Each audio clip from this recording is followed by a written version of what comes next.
Estamos começando mais um Saúde em Foco, com temas interessantes e algumas inovações na área da medicina. Estejam conosco. No programa Saúde em Foco de hoje, nós vamos falar um pouco sobre a alimentação parenteral. Alimentar-se é um ato necessário para a sobrevivência de todos. E todos nós fazemos essa alimentação de uma forma natural, a partir da boca, onde a gente mastiga esse alimento, engolimos, ele vai seguir pelo esôfago, vai chegar no estômago e intestino. Estes são todos os caminhos naturais de uma alimentação normal. Mas existem algumas pessoas que, por algum motivo de doença ou por outras causas, perdem a capacidade de se alimentar nestas vias que são naturais. E para estas pessoas, muitas vezes, é necessária a instituição de uma alimentação parenteral. E para falar um pouco mais sobre esse assunto, eu convidei a doutora Ágata, que vai discorrer um pouco para a gente sobre esse universo dessa alternativa de forma de se alimentar. Ágata, conte para a gente as principais causas que levam as pessoas a perder essa capacidade de se alimentar pela boca, esôfago, estômago, enfim. As causas mais frequentes são de ordens neurológicas, né? Então, são pessoas que sofreram um AVC, né, que é o acidente vascular cerebral, conhecido como derrame, né, que afeta neurologicamente. Então, dependendo da área, da extensão desse derrame, ela perde a capacidade, a coordenação para a deglutição. Então, acaba sendo perigoso, né, esse alimento que, ao invés de fazer o trajeto normal, que seria boca, esôfago, estômago, como você disse, ele pode ir para o pulmão, né? Então isso é uma pneumonia broncoaspirativa, é um quadro grave. Então, em virtude desse temor, é que nós lançamos mão de vias alternativas para se alimentar. E então é o Alzheimer, o Parkinson ou outras doenças degenerativas que vão evoluindo com a perda da função deglutitiva. Então elas deixam de engolir, então elas precisam também dessa ajuda. Como que se dá essa alimentação pela forma parenteral?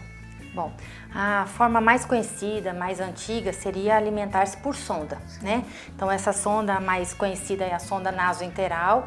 Então, como o nome diz, naso de narina, né, de nariz, enteral porque vai pegar um aparelho digestivo. Então é uma sonda que é fixada pelo nariz, né? E ela passa pela garganta, esôfago, estômago, e ela se fixa normalmente lá no intestino delgado, na primeira porção do intestino delgado, que é o duodeno. Então, quais são os inconvenientes dessa sonda, né? É uma sonda que esteticamente ela cria um impacto, né? Então acaba criando um preconceito, se as pessoas são lúcidas, se as pessoas são orientadas, e como os casos neurológicos de doenças degenerativas, elas têm plena consciência do que está acontecendo, mas elas não perderam a capacidade de deglutir. Então elas acabam ficando reclusas, elas acabam tendo uma vida socialmente mais prejudicada. Se é um paciente idoso, no caso uma sequela de AVC ou uma doença demencial, a família restringe, não quer mais levar as pessoas para passear, porque todo mundo fica perguntando. Então, o primeiro impacto que a gente tem é o visual, é o estético, né? A própria fixação da sonda na pele ou na asa do nariz, isso conforme o tempo, o que acontece? Ela começa a queimar a pele pelo tempo de exposição do micropóreo ou do esparadrapo ou da linhazinha, do fiozinho que é colocado nela. Então, ela acaba tendo lesões de pele.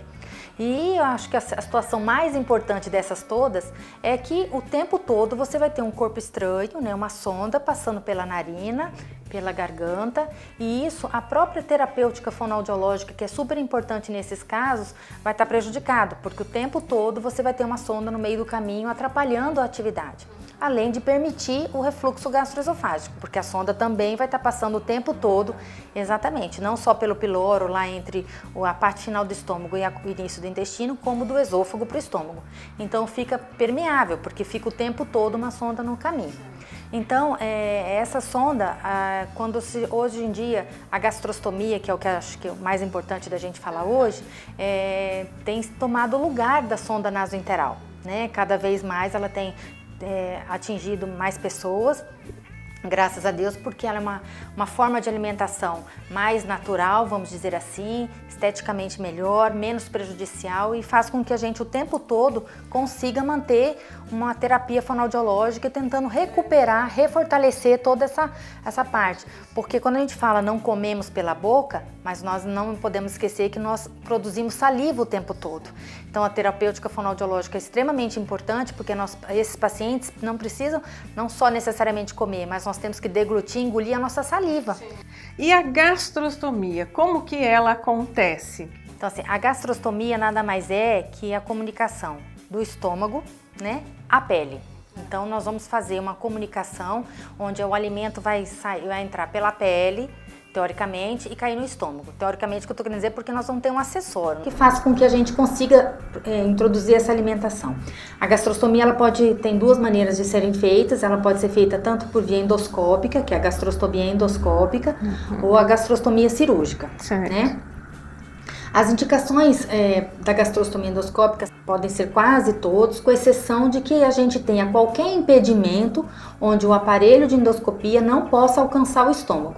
Então, se nós tivermos um tumor de esôfago, por exemplo, obstrutivo, onde o aparelho não passa, não é possível fazer gastrostomia endoscópica. Nós temos que optar pela cirúrgica. Um tumor também de laringe, que seja impossível ultrapassar com o aparelho, também é gastrostomia cirúrgica. E fora isso, a gastrostomia endoscópica cada vez ela vem ganhando mais espaço porque é um procedimento relativamente simples, com riscos bem menores do que a gastrostomia cirúrgica, com taxas de complicações menores, né, e com uma recuperação muito rápida. Então, em virtude disso, ela tem sido indicada cada vez mais precoce. Então, como eu falei, a gente vai tentar fazer uma comunicação da pele, né, com o estômago, né? Então, o paciente vai ficar em jejum de 8 a 12 horas, né, sem dieta, onde ele vai ser submetido a uma endoscopia. Essa endoscopia é uma endoscopia tradicional, como se ele fosse, para o paciente, para vocês entenderem, como se fosse fazer qualquer avaliação de uma dor de estômago, de uma suspeita de úlcera, enfim, uma endoscopia normal.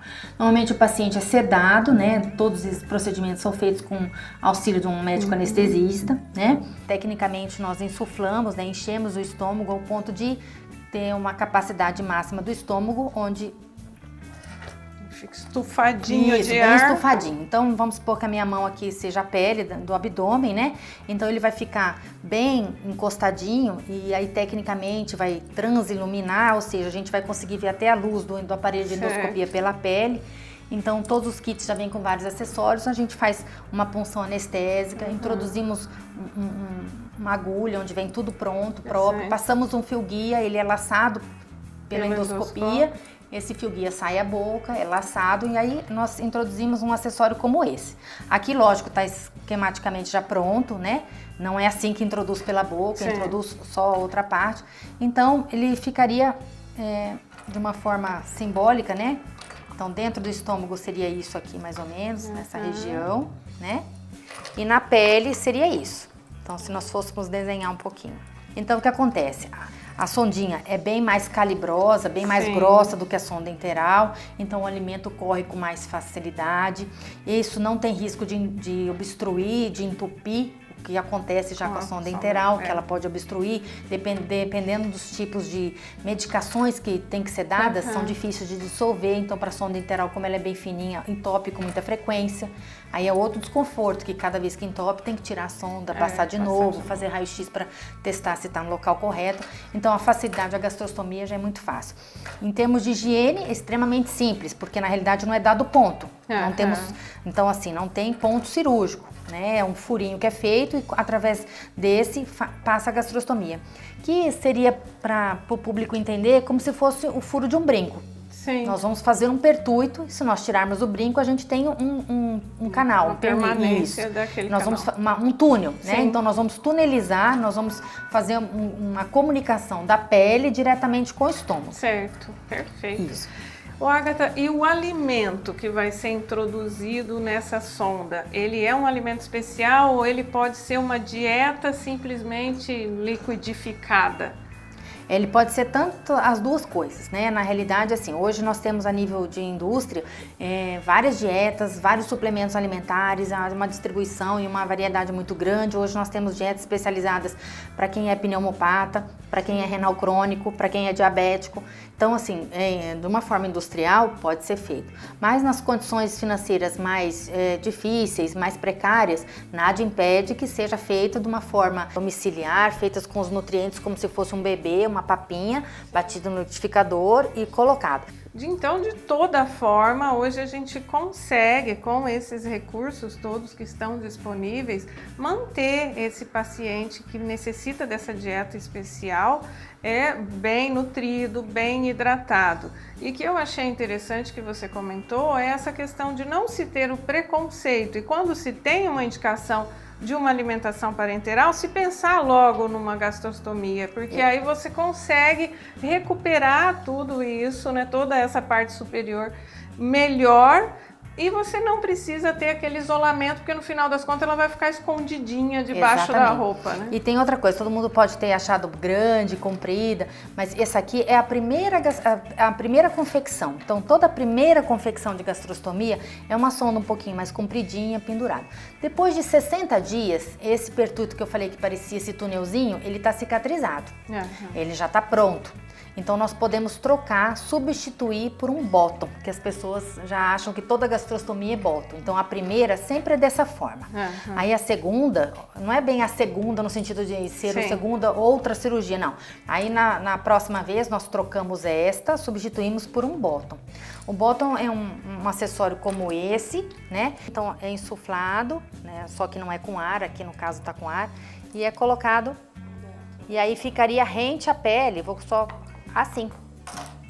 Então isso aqui então isso aqui não impede. Então as pessoas podem entrar inclusive na piscina, podem fazer hidroterapia, podem ir ao mar, porque elas fiquem rente à pele. Então é uma coisa bem tranquila.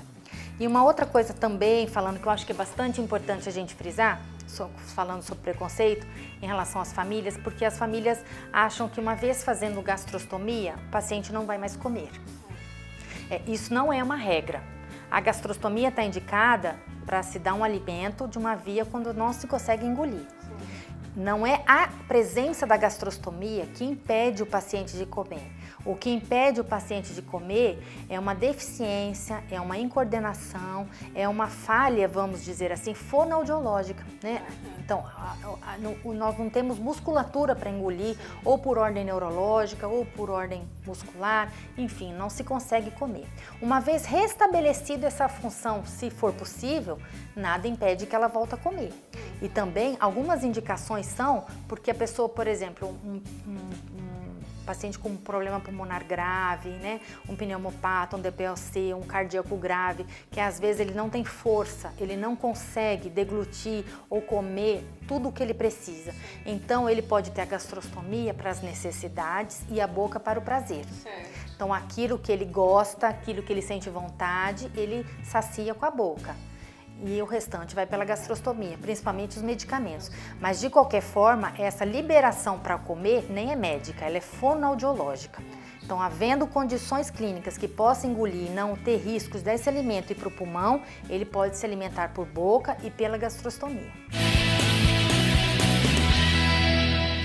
Doutora Ana Matos, qual que é a importância do esporte, da atividade física para a mulher após 40 anos? Gente, eu acho que assim, sabe, o principal são as atividades pequenas, é o cotidiano, tá certo que na roupa você fica mais bonita também, mas o sentar, o levantar, o trabalhar o dia inteiro, o manter sempre uma postura, o conseguir entrar em carro, sair de carro, pegar compra, mão de filho, enfim, subir elevador, descer, tudo isso se torna melhor. Dormir é tão melhor dormir, é melhor acordar. Então, o exercício físico, ele é muito importante. E eu participo de um programa para mulheres acima de 45 anos, na Academia Prática, e a gente tem não só a parte de exercício físico, com o acompanhamento do preparador físico, mas também uma avaliação fisioterápica e nutricional. Então, assim, Luciano, Fazer exercício depois dos 40, bom, em qualquer fase da vida, mas principalmente para a mulher depois dos 40, é praticamente obrigatório.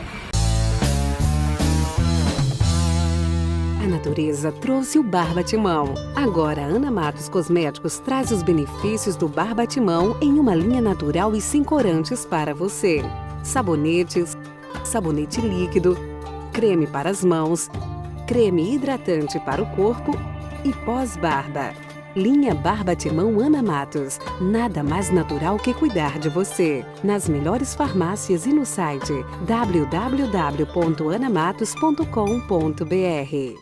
Família feliz é família protegida. Na Vacine Care, você encontra vacinas importadas para crianças, adolescentes e adultos.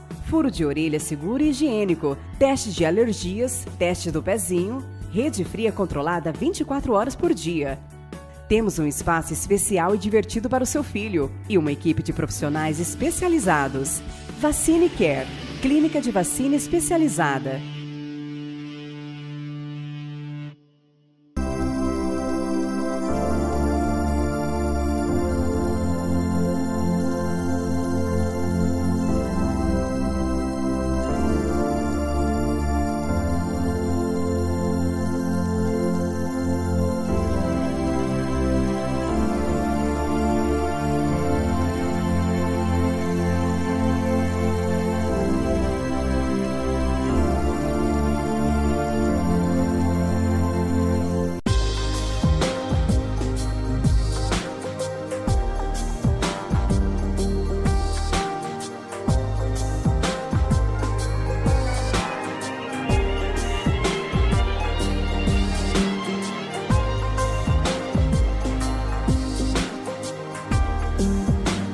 Casa Design Móveis. Nova loja. Altos da Afonso Pena.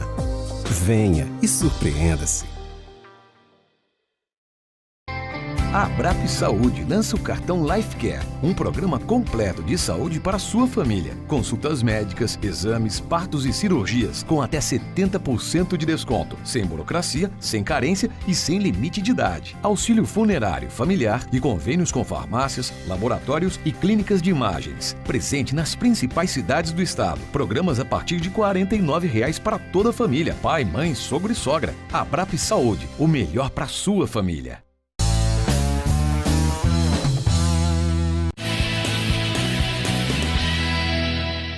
Mais uma vez, é um prazer e uma honra estar aqui conversando com vocês. Para todos os telespectadores que estão pela primeira vez assistindo o meu quadro, eu sou a doutora Samira Daige, sou médica e estarei todos os sábados abordando temas que promovam a saúde através da prevenção de doenças e melhora na qualidade de vida. No programa passado, eu abordei o tema ganho de peso e desenvolvimento de câncer. E ao fim do quadro, eu deixei 3 perguntas no ar. Será que o meu peso é ideal ou saudável para mim? Ou melhor, será que o meu peso aumenta o meu risco de ter câncer? E ainda, a medida peso é o melhor parâmetro para avaliar se eu tenho ou não risco de desenvolver outras doenças crônicas? Apesar da medida peso ser amplamente utilizada no mundo, tanto pela sua praticidade quanto pelo seu baixo custo, a realidade é que essa medida em si não é ideal para avaliar com precisão a nossa composição corporal.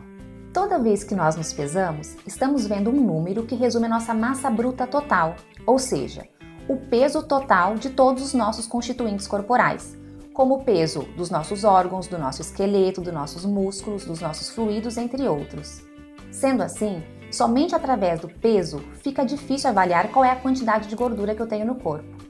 Mas o que isso tem a ver com o desenvolvimento de doenças crônicas como o câncer?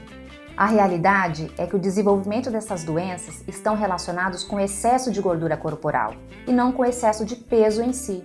Então, a melhor maneira de saber se temos ou não risco para essas doenças é avaliando a quantidade de gordura que temos no nosso corpo através da avaliação da composição corporal. Existem vários métodos para avaliar a sua composição corporal, desde métodos mais simples, como o plicômetro ou o adipômetro, aquele aparelhinho muito comum nas academias, a bioimpedâncias, que vem ganhando destaque no nosso país nos últimos anos, até métodos mais complexos, porém mais precisos, como o DEXA, um exame de imagem parecido com a densitometria óssea. Mas, novamente, por que é tão importante sabermos sobre a nossa composição corporal? Pois nem sempre estar acima do peso significa ter excesso de gordura, ou seja, ter o risco aumentado para essas doenças. O exemplo muito simples é o peso de alguns atletas, que apesar de estar acima do normal, não quer dizer que eles têm excesso de gordura ou um risco elevado para essas doenças. Assim como ter um peso ideal, não necessariamente significa que você não tem excesso de gordura, pois o seu peso ideal pode ser às custas muito mais de gordura do que de massa magra. Sendo assim, sempre que possível, independente do método a ser utilizado, procure avaliar não somente seu peso, mas também a sua composição corporal, a fim de saber o verdadeiro risco de desenvolver essas doenças crônicas. Mais uma vez, eu espero que vocês tenham gostado do nosso bate-papo, agradeço a atenção de cada um e os aguardo até o nosso próximo sábado. Abraços! No quadro Intimidade de hoje, nós vamos abordar o tema miomatose uterina. Os miomas, eles são tumores benignos do útero. Esses tumores, eles têm uma origem genética, então é familiar. Mulheres que apresentam miomas no seu útero são mulheres que têm história familiar, herdaram isso geneticamente. Os miomas, eles não são adquiridos e nem são desenvolvidos a partir de uso de medicações, como, por exemplo, os anticoncepcionais. O mioma, ele é uma patologia benigna, ou seja, ele não vira câncer, jamais. Só que o mioma, ele tem um potencial de crescimento. Então, o grande problema dos miomas é que eles podem crescer a ponto de causar nessa mulher hemorragias, dores, dor na relação sexual, infertilidade, incapacidade de engravidar, e às vezes eles tomam um volume tão grande que chegam até a aparecer na barriga, chegando a pesar até mais que 1 quilo ou 2 quilos. O tratamento dos miomas, de forma definitiva, é o cirúrgico.